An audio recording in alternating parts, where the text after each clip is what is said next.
Hello and welcome. I'm Sam Robinson, psychotherapist in Austin, Texas. I'm here today with Philip Manfield as a part of a series of interviews with expert practitioners of different forms of experiential psychotherapy. In this series, we interview a wide variety of experiential practitioners so as to compare and contrast the thinking and techniques of different experiential methodologies. Philip is the developer of the Flash technique, an intervention that permits the processing of trauma virtually painlessly. Developed in 2016 for the use in the preparation phase of EMDR, it makes possible the processing of extremely disturbing memories that clients might otherwise be unwilling to address. In the past 6 years, it's become evidence-based with 24 published papers supporting its effectiveness. Together with his colleagues, he's presented introductions to the Flash technique at 8 national and international conferences, conducted webinars and workshops in 11 countries, and trained over 24,000 clinicians. Wow, that's an impressive number. Philip, so great to have you here. Thank you for taking the time. Well, Um, thank you for inviting me. sure, yeah. I mean, I'd love to, yeah, just jump in and I know I shared a little bit about Flash's kind of aim. I'd love to hear from you in a little more detail about the technique and maybe even how you kind of stumbled across it or yeah, figured out that it was such an effective tool. Well, it's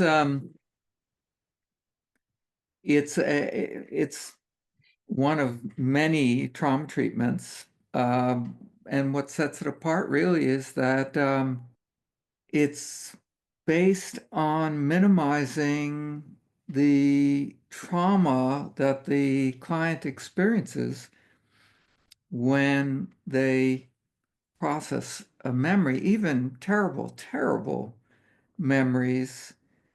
When we're using Flash, the idea of Flash is to have contained within it distraction so that the client doesn't think about the trauma, and um, and yet the trauma resolves. And I mean, all the time with incredible regularity, it works. And if it doesn't work, then there's something wrong, and we can figure out what it is and correct for it so that it's an amazingly resilient tool. And as you say, we it started as part of the preparation phase of EMDR because um, EMDR has the problem of needing for the client to get into the disturbing memory before the memory can be desensitized. And there are some memories that are so disturbing the client's not willing to think of it.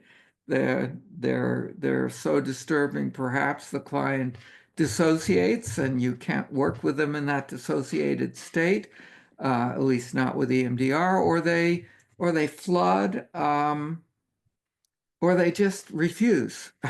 But but that was a problem that was inherent in EMDR. Originally, EMDR was just a treatment for single incident traumas, and it really wasn't conceived as a treatment that was going to be for people who are, for instance, DID, highly dissociative, unstable. I mean, that wasn't part of the original picture.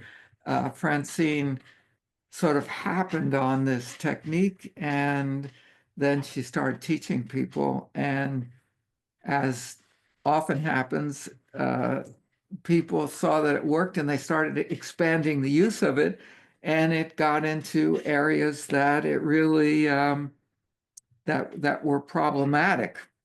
And so the only thing we had for um,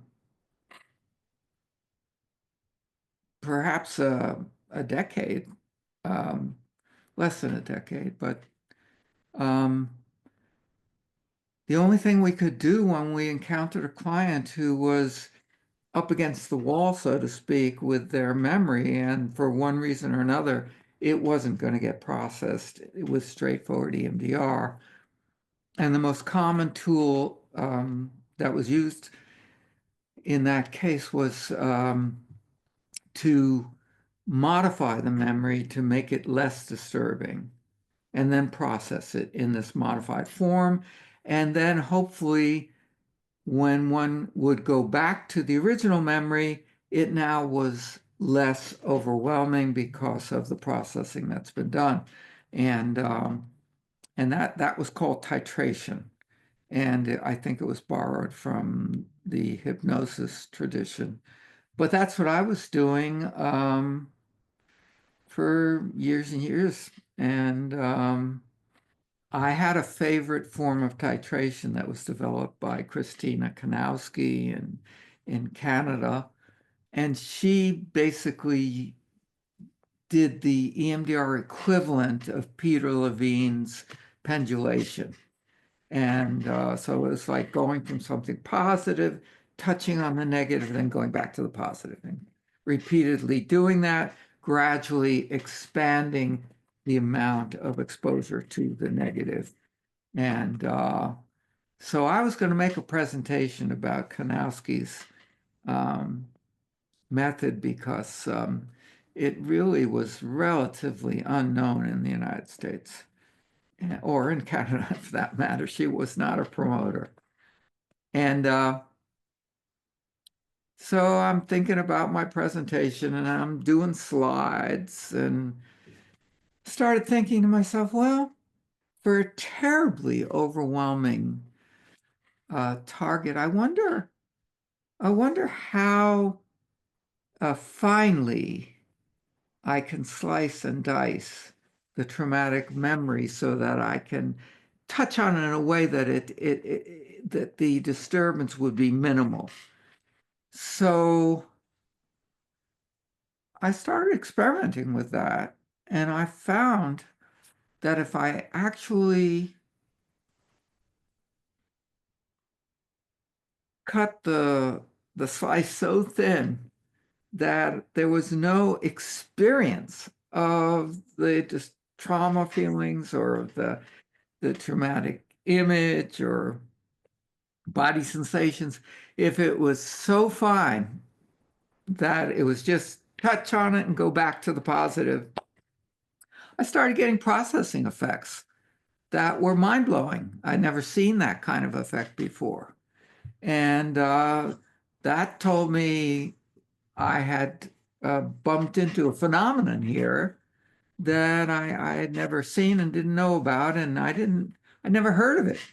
And so I was very excited. I mean, it's like, it's kind of like going into the jungle and discovering a new kind of animal that I mean, it's like, wow, what is this? And I told my brother about it, who's a psychologist in Portland, and I told two of my colleagues, and everyone I told about it, they called me like within days and said, "Oh my God, I just had the most incredible session, and I used this technique you developed." So that was pretty exciting. And one of those colleagues, Joan Lovett, a behavioral pediatrician in Berkeley, she said, "Look, this is amazing. You got to publish about this because if you don't publish, someone else will." And so I said, "Okay, are you willing to write up your case?" And anyway, the four of us each wrote up the case that we were so excited about, and the session in particular that we were so excited about, because they were all single session resolutions. And that was the first paper. It was published in 2017. And after that, we were off and running. Oh, what an exciting time for you guys. Very exciting, very Mhm. exciting. It's been exciting the whole way, really. Mhm. It's amazing to put something out into the world and see people pick it up and run with it. And that's really what's happening. Um, you mentioned 24 studies. I've lost count. It's more than 24 now, but it's just amazing to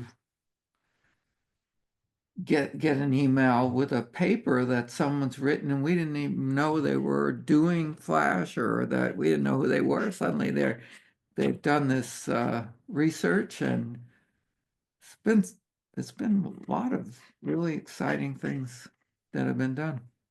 The client that you like were, trying to have a go at this with in the beginning, where you're like, okay, if I can just get a slither of contact without any dysregulation whatsoever, were you actually seeing them eventually process that memory with no disturbance whatsoever?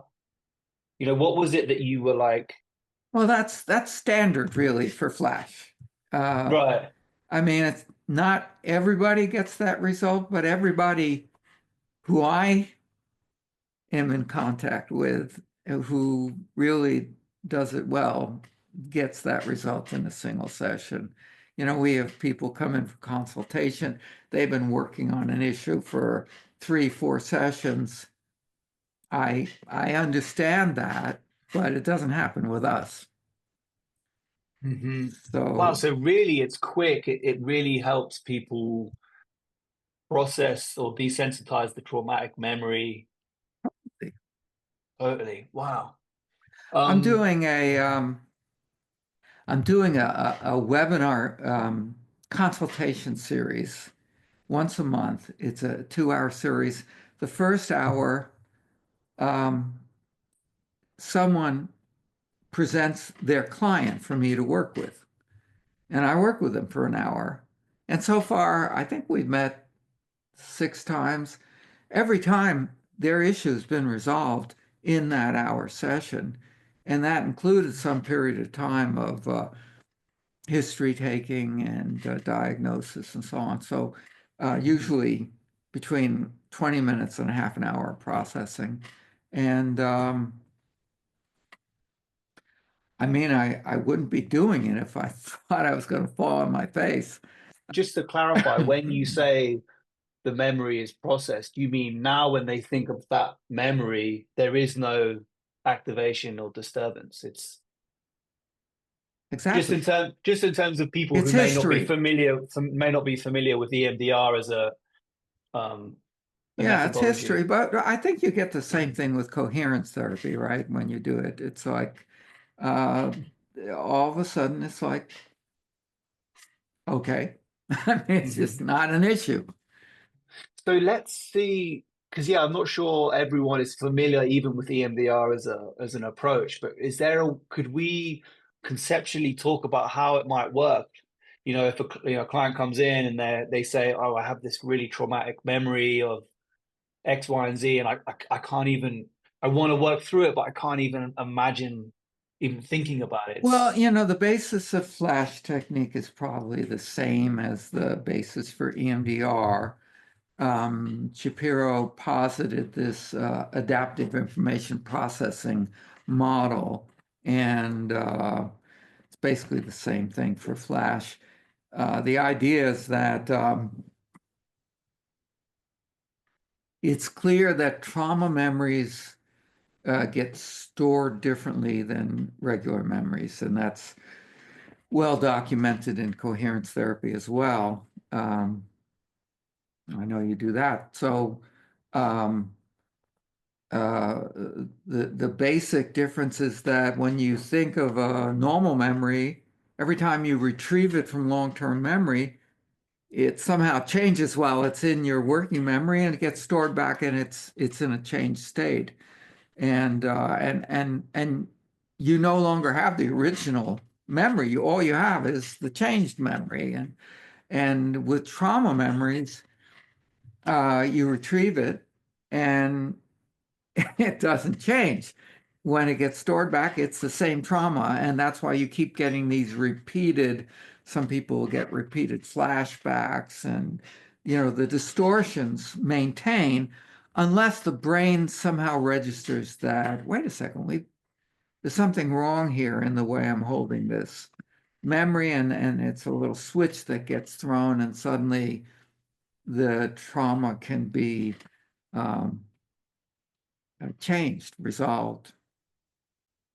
But I got off on that and I lost the track of your question.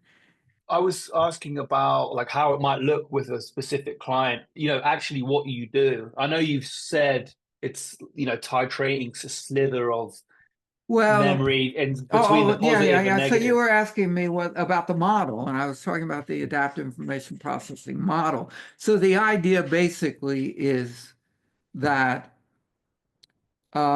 your brain wants to heal. And if you have a memory that's in working memory, um, your prefrontal cortex goes to work on it. You got your brain tries to these trauma memories are laid down in a different way, as I said, from the regular memories, and the brain tries to fix it and then get it laid down in the same form as a normal memory, and it ceases to be a trauma, and PTSD doesn't happen. Um, Flashbacks don't happen.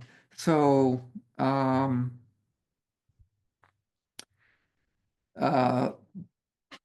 with the EMDR and with Flash, basically, the idea is that if you focus in on these memories, and with EMDR, you have the bilateral stimulation or the eye movements. And then the idea is that the brain heals, and these memories become labile, and then they you get essentially an adaptive adult perspective that comes in. And the memory that happened, I mean, when you're in a traumatized state, you're not thinking very clearly. And but when you're the adult self who's in therapy and you go back, uh, is if you don't have this reliving experience where you're back in that traumatized state, then you start developing a perspective that's an adult perspective, an adaptive perspective, and then the memory changes. And so this healing is natural. It happens with EMDR through the eye movements interrupt the way the memory is held in its maladaptive state, and then the brain fixes it. That's simple way to say it. And it's the same with Flash, except that I think with Flash it happens faster, and it happens outside of conscious awareness. So with like EMDR, we go through this whole process where we figure out what the cognitive distorted belief is and how it needs to change, and we go through a whole um, process of getting the client really focused on the disturbance, and then we start doing eye movements or whatever bilateral stimulation we do, and um, and gradually the memory resolves, and a person reaches an adaptive adult perspective. With Flash, we know what the memory is, and we say, okay, um, I don't want you to think of that anymore directly, and I'm going to help you because I'm going to distract you. And so we do the distraction, and then periodically I'll say, so without thinking of any of the details of the memory, see if you notice any change. And people go, wow, I don't get it. It's different. And typically the first thing they say is it seems further away. And my understanding of that is that the memory is retrieved initially when the person proposes to work on the memory. We don't go into a lot of details, but just enough detail so that the memory gets retrieved. And then once the memory is in working memory, we do this process that we do with flash, and that memory is in working memory, and it's getting massaged. It's hard to describe. I mean, this fellow Paul Siegel in New York, no connection with flash, but he's done this set of, I think, 14, he's written 14 papers about the same phenomena, but he keeps expanding and learning more. And he's done fMRI with it. He's really taken it to uh, fine understanding.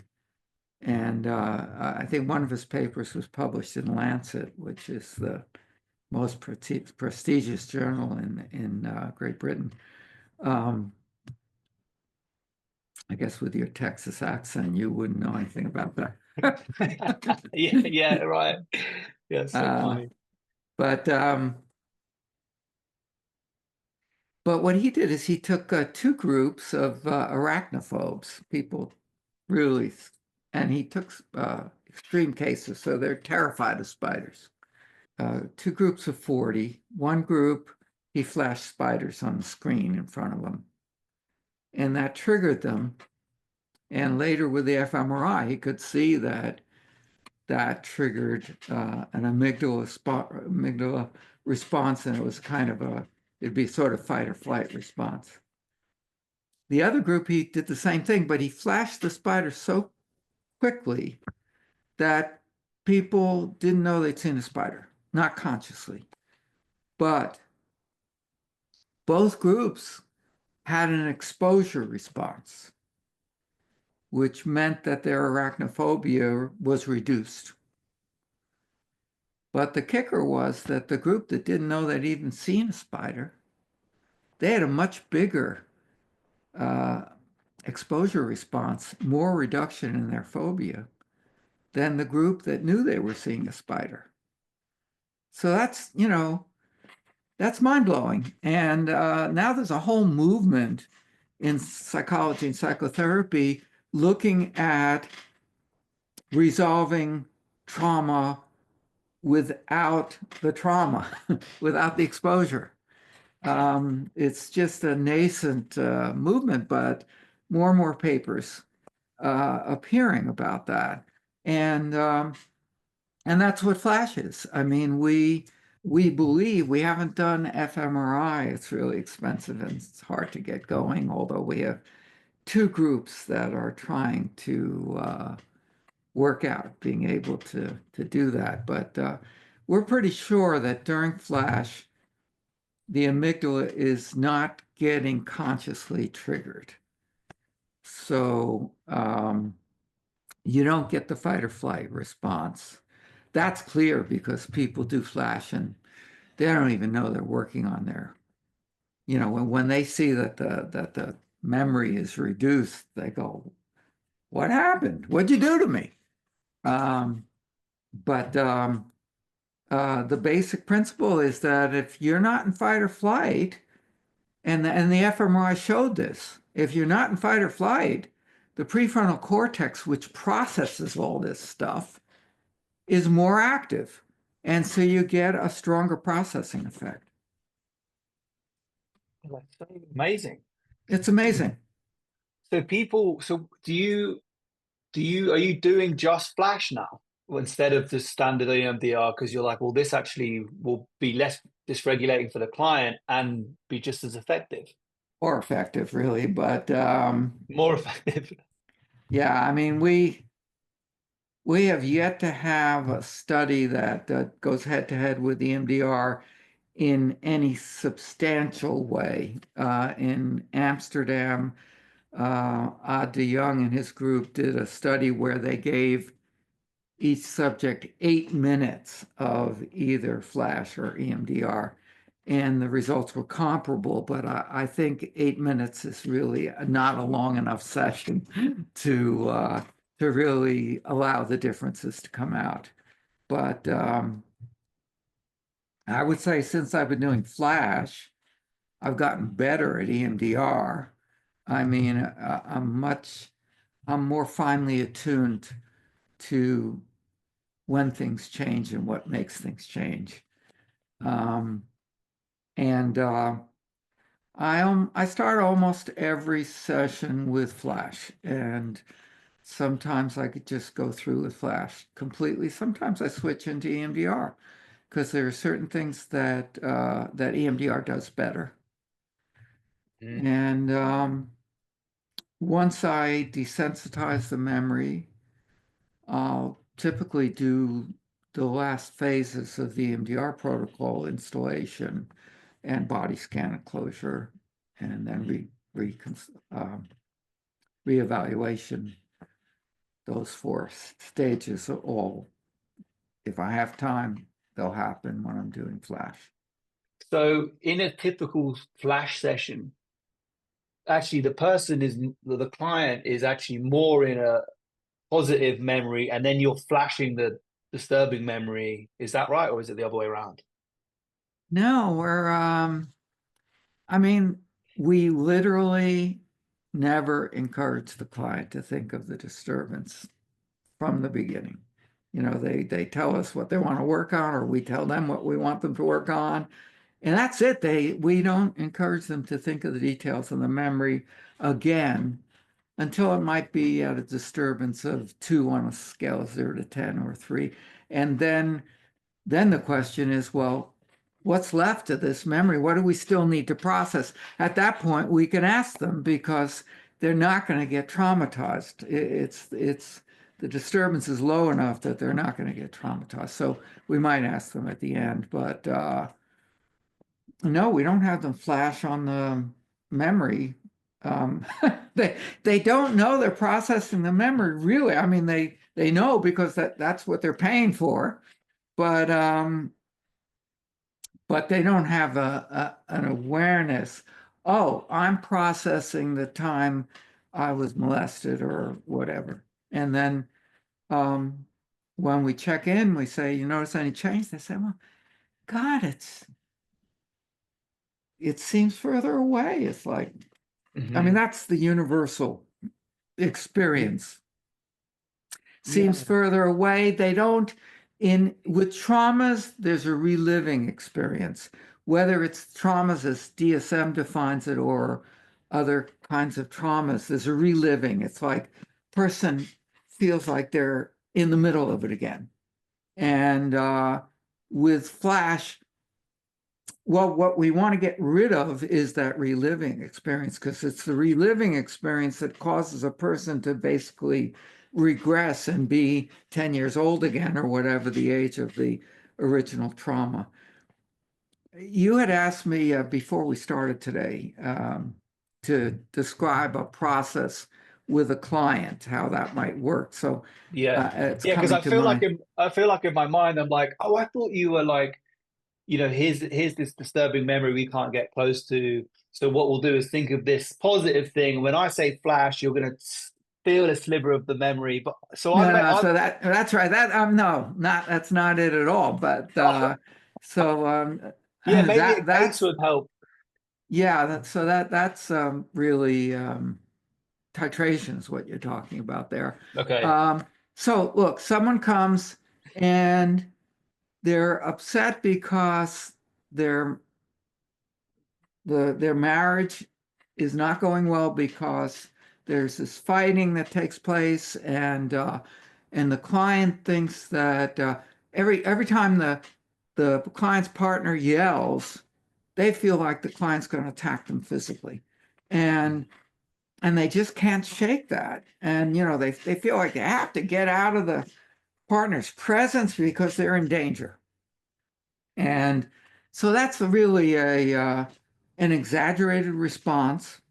You wouldn't expect that to be someone's response just because someone yells. And so that tells me, oh, well, this is coming from their history. And then I'll do something to find the historical memory. Most typically, I'll do something called a somatic bridge, where we connect to their physical sensations, and then we have them float back and take the first thing that comes up, that the memory where they get the same physical sensation. Usually that's like, oh, that's when dad would uh, yell and become physical, or mom would get crazy, or whatever it is. And then, so now we have our target, and same references in EMDR, we call it a target, it's target memory. And so now I'll say to the client, okay, now tell me about your trip to Hawaii, or your puppy, or your, something that is completely engaging for the client. And when they're talking about it, you can see that it's engaging because they light up, and Hmm. there's just no thoughts of the trauma. Right. Because you And as the therapist are like, well, that memory is in working memory now, whether that's we, right, exactly. okay, got it. Client doesn't need to know that it's processing. And then I'll say periodically, I'll say the word flash, and all that the client does. When I say flash, they don't think of their trauma.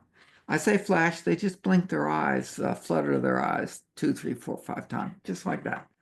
And after we've done that maybe 5, 6 times, I'll say, now take a break. I want to check in, but I don't want you to think of any of the details of your trauma. Just sort of skate over the top and let me know if you notice any change. And the client typically, by the sometimes it's the first, but almost always by the second check-in, they go, wow, yeah, it's really changed.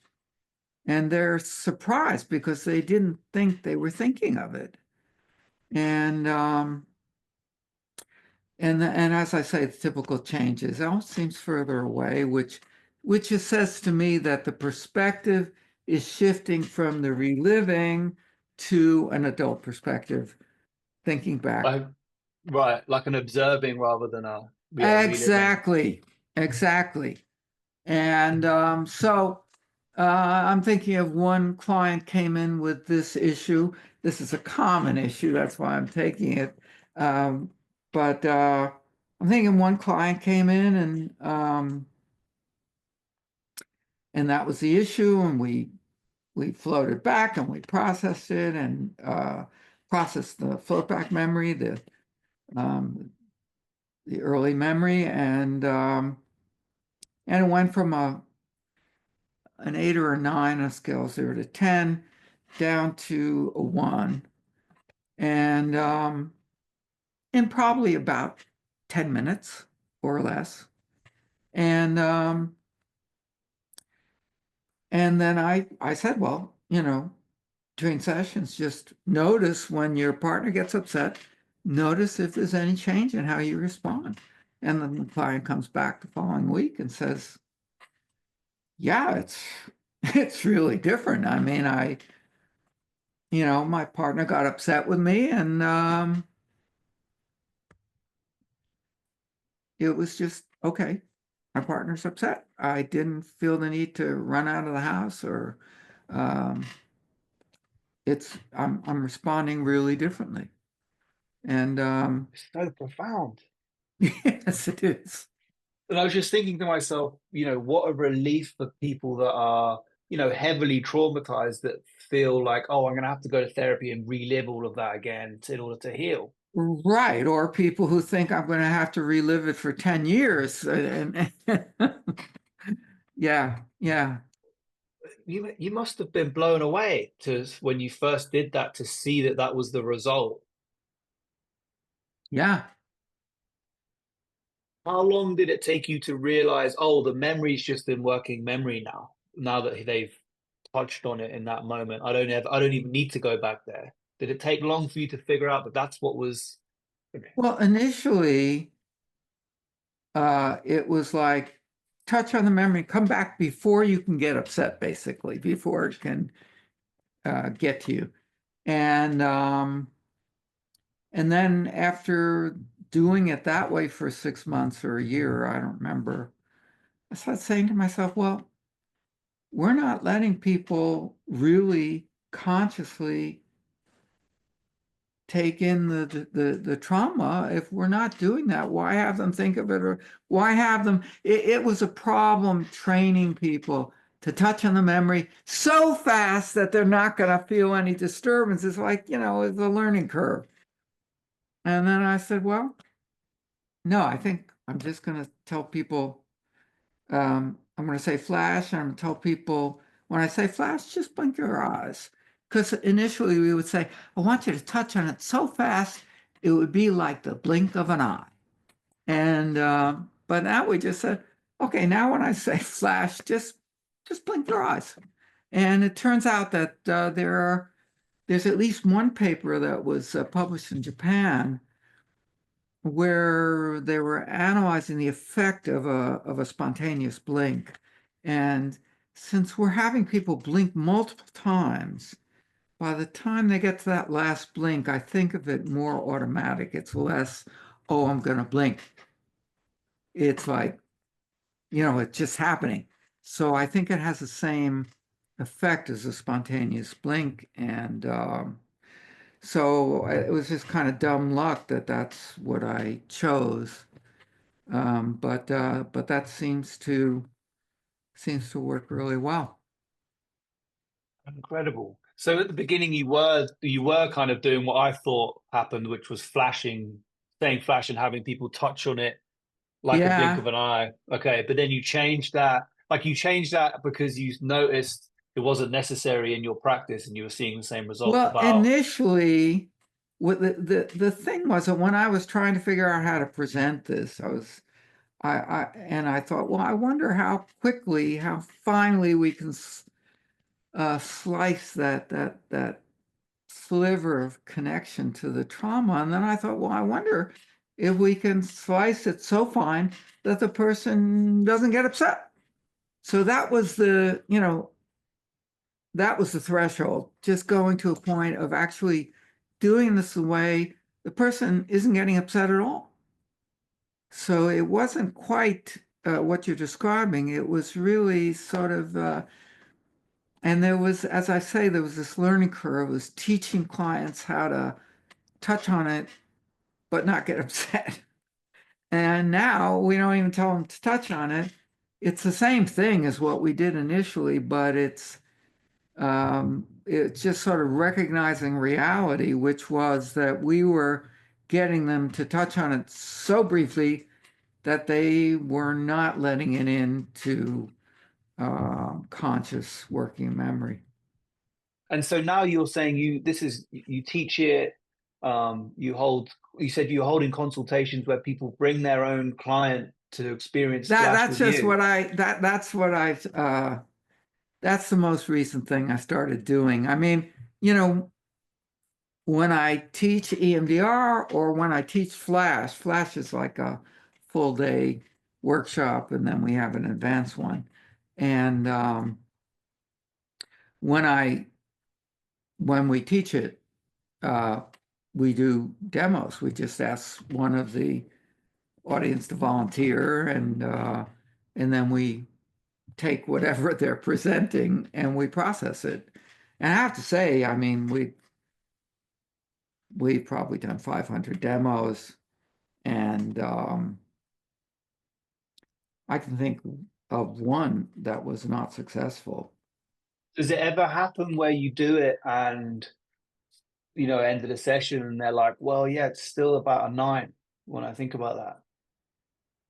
No, um, That's pretty no, amazing. What because about what about from colleagues or other people that consult with you? They're like, I have been doing it and it's still well, you up don't there. hear you hear from some people. They'll say, "Well, I'm doing it, but it's not going down." Um, but they're not doing it right, basically. That's why they come to consultation. I'm so curious, like what is it? What's happening in the brain to, The brain's what's healing. changing?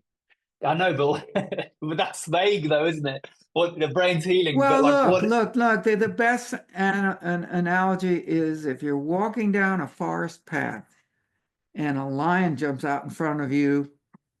Um, that's your stereotypical trauma. It happens to everybody, but um, if it happened to you, then your brain is going to go into survival mode. And um, and that means that you're not going to do a lot of recollecting about why you chose this path, why you didn't bring your shotgun with you, or I mean, you're busy trying to survive. And so the part of the brain that does the processing just is not very active in that kind of a situation. And in your typical trauma processing modalities, people are asked to focus on the trauma. They have the reliving experience, and it's like the tiger, they're confronted with a tiger, and they're not doing a whole lot of thinking. At least they're not doing that sort of um, the kind of thinking where things get resolved. Yeah, where the like prefrontal cortex is still It's online. prefrontal cortex. Yeah, prefrontal cortex. When the amygdala is in a heightened state of arousal, the prefrontal cortex is relatively unactive, and that's the bottom line, and it makes sense. I mean, if you think of that analogy, as long as your brain is reacting like the tiger's going to start chasing you in a moment, you are not going to do the productive processing that you would do if you were just in the comfort of your easy chair reading a story about a tiger. And Yeah, that's that transition from reliving to observing. Like exactly, now it's like I'm reading a book about someone who was attacked by a lion and exactly, thinking exactly, about why they took that path and not that one. exactly, right. So tell me about what if people should people be trained in EMDR before they look into Typically, like that's what happens.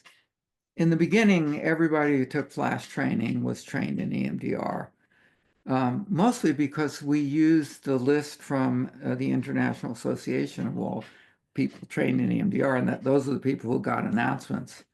Um, Now it's about half and half, but it's really interesting that a lot of the people who take Flash, um, who have not been trained in EMDR, then decide they need to be trained in EMDR or want to be trained in EMDR because they can see it makes sense to them. And so my EMDR trainings have become pretty diverse in terms of participants. You know, we get people from uh, Lebanon, Saudi Arabia, Europe, Scandinavia, um, uh, people who've taken the flash training and then decided, well, gee, I want to be trained in EMDR. We get people from all over the US. Um, so you're so training people just in EMDR, straight EMDR that's a too. straight EMDR training. Okay. But what happens is that um, I ask people sometimes, how'd you get into this training? You know, you're from West Virginia. And people say, well, I took the flash training and I like the way you teach and you make sense to me. And I thought if I'm going to take EMDR, I'll take it through you Right. because it's a So at the remote training. so at the end of EMDR training, the straight ones, do you ever say, well, if you think this is good, wait till you learn about Flash? Yeah, I actually, we're MG is a nutty organization, really. I won't go into it, but um, because of political maneuverings among competition, really, it's now illegal to teach Flash as part of the EMDR training. And so what I can do is introduce Flash. So that's what I do. I introduce it in part two of the Oh, training. wow. It's illegal because they don't want to. blend it into their methodology. They No, needed to. it there's no sense to it. I mean, Oh, okay. if I start telling you what the logic Yeah, is, yeah. the logic Don't worry doesn't make about any it. sense. Yeah. Yeah, okay. So you could introduce it, right? Um, well, it seems to be, I hear a lot of people, especially involved in experiential therapy, talk about Flash, particularly when they're, met with doing work where they're, like you said, a memory feels unworkable for the client in some way. Yeah, But I'm yeah. also hearing you're also saying that it doesn't have to be a memory that's so unbearable. You can use it That's right. Sure, with sure. I anyone. mean, can be, second grade, I was reciting and I forgot my lines and the class laughed and I was humiliated. And ever since then, I never can talk in front of groups. Just process the second grade experience. So where should people go, like if they're not trained in EMDR, and maybe even if they are to find out about your trainings and workshops in Flash? Well, we have a website, flashtechnique.com, and I mean, philipmanfield.com is the website for EMDR trainings, and flashtechnique.com is the website for flash trainings. Yeah, any other like final tips for people interested in getting into this? Well, the wonderful thing about this is that there's no risk, clients don't get upset. So, with EMDR, we would never start a session with 20 minutes left to the hour. With Flash, we do it all the time because if it happens that the memory doesn't get resolved, it's not activated. So the client doesn't walk out of the door, oh my God, now I'm thinking about the time this happened to me. They're not. And so there's just no, as far as I know, there's no downside to doing Flash. There's been some rumors, some people say, oh, well, it just desensitizes, it doesn't uh, reprocess. That's ridiculous. People get to a zero and they're not disturbed anymore. So there's been reprocessing, but uh, it's just not conscious. Um, well, I'm conscious of our time. I know you have Yeah, another meeting, but this was yeah. so great. I feel bad that I kind of was misunderstanding at Well, the it's beginning, good. but It's I think good I we got were able there. to straighten it out. Yeah. Yeah, yeah, we straightened it out. That was great. Yeah, thank you so much. And obviously thank you for your contribution to this field. I'm sure I can't imagine how many lives have been changed because of this Yeah, technique. So well, I hope so. I mean, it's now being used in countries where there have been civil wars and disasters of one kind or another. So I feel blessed. I didn't go mhm. about saying I'm going to invent this thing. It just fell into my lap, and I was ready to retire, and so I don't see retirement in my near future. Maybe some unconscious part of you wasn't ready to retire, really. That's right. This is one way to do that. Yeah. That's right. Oh, brilliant. Oh, well, thank you so much, Philip. Well, Yeah, we'll thank we'll you. we'll post all of the website stuff below, and yeah, it's been so great to hear about this wonderful technique. Thank you so Well, much. my pleasure, really. All right. Cheers. Cheers.